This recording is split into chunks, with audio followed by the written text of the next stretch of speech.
Olá, para quem não me conhece, eu sou Dani Letícia, eu sou professora de Filosofia do Ensino Médio e, meus alunos queridos, a gente está morrendo de saudade, mas como a gente agora está nessa quarentena, nesse movimento que é necessário um afastamento físico, então a gente está buscando outras alternativas, outros canais para que a gente consiga dar continuidade aos nossos estudos. E então, dando sequência a isso, hoje a gente vai falar sobre um filósofo muito importante, muito interessante e discípulo do filósofo que a gente vinha falando já em sala de aula, que era o Edmund Husserl. Provavelmente minha pronúncia não está boa. Mas o discípulo dele, sobre o qual a gente vai conversar hoje um pouco e em seguida depois a gente entra falando sobre um outro filósofo, é Martin Heidegger.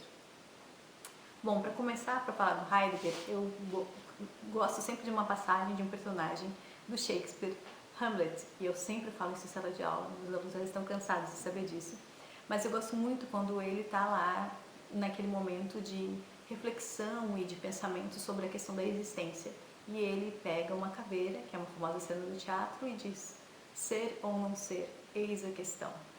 Essa frase se aplicaria muito bem ao Heidegger. Por quê? O Heidegger é um cara, é um dos filósofos que vai trabalhar com a questão da fenomenologia, mas diferente do mestre dele, do Husserl, ele vai pegar um outro caminho para tentar trabalhar isso. Se o Husserl tinha uma preocupação muito grande em trazer a questão da consciência, né, a questão de tentar entender a coisa em si, porque vocês lembram lá, né, do Kant, que ele dizia que de fato a gente não consegue conhecer as coisas em si. O Husserl, o Edmund Husserl, influenciado pelo Kant, vai acreditar que sim, a gente consegue fazer isso. Como? Através de um exercício de epoké, que chama em grego, né, de suspensão de juízo, que a gente vai pegar e tentar se conectar, se relacionar com esse objeto, e é através dessa conexão que se dá através da consciência a gente consegue atingir a coisa em si. Eu passei para vocês um exercício que era a seguinte questão, era um exemplo bem, a seguinte ilustração. Era um indivíduo de frente para uma árvore, para uma macieira, tá? Quando ele está lá de frente para essa árvore, o que ele pode pensar? Ah, essa árvore tem galhos, tem folhas verdes, tem frutos que são maçãs. Isso, objetivamente, faz parte desse ente árvore, tá? Mas o que acontece é que para o Husserl, o que é importante, na verdade, não é isso. É o que eu vou sentir, ou esse sujeito vai sentir, quando ele estiver em relação, em contato com esse objeto, no caso, a árvore. Então, se ele chega e diz: nossa, que macieira esplêndida, que macieira maravilhosa, essas são atribuições que ele está dando pelo exercício que ele coloca ali, ou seja, da intencionalidade que ele tem no momento em que ele se conecta a esse objeto. Bom, tudo muito bem. E ele tem essa questão também da epoké, que é essa suspensão de juízo, ou seja, para a gente chegar a atingir a verdade, chegar a atingir a coisa em si, a gente tem que suspender todos os juízos. O que seria isso? É a questão de tu parar de pensar com todos os conceitos atribuídos, por exemplo, a questão da árvore, né? É quase um exercício como Descartes fez com a questão da dúvida metódica, tá? Só que o Descartes ele leva isso para uma outra seara, assim, ele parte para a questão dele, ele chega no cogito, mas muito mais, ele está muito mais preocupado com a questão do que o racional, como a razão chega nisso. Aqui o Husserl não, ele vai ter uma outra pegada. O que ele vai tentar entendendo ali é esse exercício do indivíduo com o objeto, ele não consegue separar as coisas, tá? Enquanto que no racionalismo, obviamente, tu vai ter o pensamento, o ser pensante e o objeto sobre o que é pensado. Para o Husserl, isso vai se misturar. E o Heidegger, que era o cara que eu estava falando ali no início, onde é que ele entra nessa história? Bom, ele foi justamente discípulo, né? Ele estudou com Husserl, mas ele começou a acreditar na seguinte questão: como é que a gente consegue se relacionar com os objetos de uma forma realmente, de fato, ter uma suspensão de juízo, ou seja, a gente consegue ter uma neutralidade na hora que a gente está se relacionando com as coisas? Para o Heidegger, ele vai acreditar que não tem como a gente ter essa neutralidade, esse ponto neutro, né, de suspensão de juízo. E o que ele vai propor então? Que na verdade os indivíduos, de um modo geral, eles são sim influenciados, mas não é essa questão toda da consciência que tem que ser levada em consideração, mas a questão das tradições, dos costumes históricos, que é onde o indivíduo está inserido e que vão...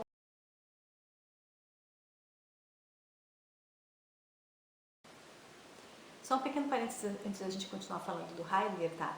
Para esclarecer, porque pode ter parecido meio confuso, que a coisa em si kantiana não é o mesmo padrão que o Edmund Husserl vai falar, tá? O Husserl vai falar das coisas as coisas mesmas, nem vamos usar a palavra assim, as coisas mesmas, ou seja, de como a gente consegue trabalhar esse fenômeno, como é que as coisas chegam pra gente, né? Através da questão da consciência, que é dessa percepção que a gente tem, porque para ele a gente não separa, não há uma separação do objeto com o indivíduo que está conhecendo.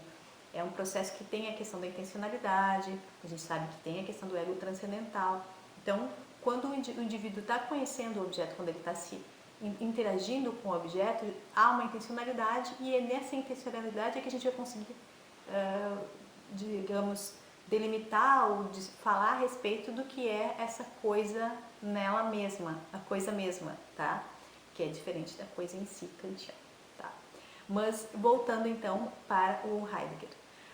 Então o Heidegger ele vai trabalhar de uma forma, ele vai para uma outra vertente, porque a fenomenologia dele é uma fenomenologia que vai buscar não mais essa relação com a consciência, porque a gente sabe que sempre que a gente linka isso, fala em consciência, há um quê de subjetividade que, por exemplo, o Husserl não considera, mas que o Heidegger levanta e que ele diz que é isso que não vai conseguir fazer com que a gente tenha essa epoqué, esse pensamento totalmente imparcial, suspenso, tá?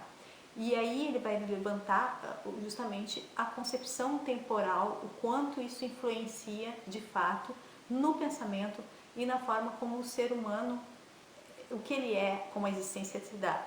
Tanto que quando o Heidegger fala, por exemplo, da morte, ele levanta novamente, mais uma vez, a questão da finitude, que a gente sabe que é um problema filosófico inerente ao ser humano e que permeia basicamente toda a história da filosofia. E novamente ele vai falar sobre isso e ele vai dizer, olha para o ser humano, a gente é finito, a gente tem essa questão, a gente tem que olhar para isso e em dado momento ele vai falar que a gente tem que olhar até com uma certa leveza, porque na verdade é natural. E aí a gente já começa a olhar e perceber, né, nesse trabalho do Heidegger, pinceladas do que vem a ser posteriormente a questão do existencialismo, tá? E é bem importante que a gente também tenha em mente que o Heidegger está falando que a gente tem um contexto histórico, uma tradição, que tudo isso vai influenciar o pensamento dos indivíduos, ok. Mas então, onde o indivíduo vai se fazer? Ele vai ter liberdade para se fazer? E aí o Heidegger vai dizer que sim, justamente a gente tem que buscar essa vivência, essa existência autêntica, porque o ser humano é um ser que está sempre olhando para frente, ou seja, ele está sempre voltado para o futuro. Mais uma vez, a questão temporal entra aqui. E aí, quando a gente está falando sobre isso, o que ele diz? Que se a gente está sempre olhando para frente, sempre olhando para o futuro, sempre preocupado com isso, nós somos indivíduos que estamos sempre nesse processo de devir, tá? Que já é um conceito tão conhecido de todos nós dentro da filosofia, tá? Então ele é um filósofo que traz isso, traz essa pergunta, esse questionamento sobre a questão da existência, novamente ele traz isso. E claro, a gente sabe que a gente sempre, é uma coisa que é importante, que eu sempre falo para os meus alunos não, Zidane, não! Então, o que eu estava falando, antes de ser interrompida pelo meu gato, era o seguinte, que eu sempre falo para os meus alunos que é importante a gente sempre lembrar, não dá para a gente pegar e estudar um filósofo e descontextualizar ele, tá? É sempre importante a gente lembrar onde ele estava inserido, qual era esse período histórico, e o Heidegger tem uma polêmicazinha, né, que foi o envolvimento dele com o Partido Nazista. Isso é uma mácula, né, dentro da vida dele, mas uma mácula dentro da questão, até pela própria importância que ele tem, né, mas ainda assim a filosofia dele consegue ser maior do que esse deslize que ele teve e, ocasionalmente na vida dele, né? Quem nunca errou, tá? Então a gente percebe com essas questões todas do Heidegger que é importante, é interessante a forma como ele vai trabalhar a questão existencial, tá? E aí a gente já sabe que ele vai influenciar diretamente um outro pensador que a gente vai agora trabalhar em seguida, Jean-Paul Sartre, tá? Agora já me dei uma metida no meu francês, que é um filósofo que vai trabalhar a questão basicamente da existência humana, o nosso grande problema, o grande problema humano que é por que estamos aqui, fazemos o que aqui, né? Todas essas questões que são tão pertinentes e tão importantes nosso fato de sermos humanos e de estarmos aqui no mundo meio jogados nessa vida muito louca, tá? Então por hoje é só, espero vocês no próximo vídeo. Beijo grande e vamos filosofar.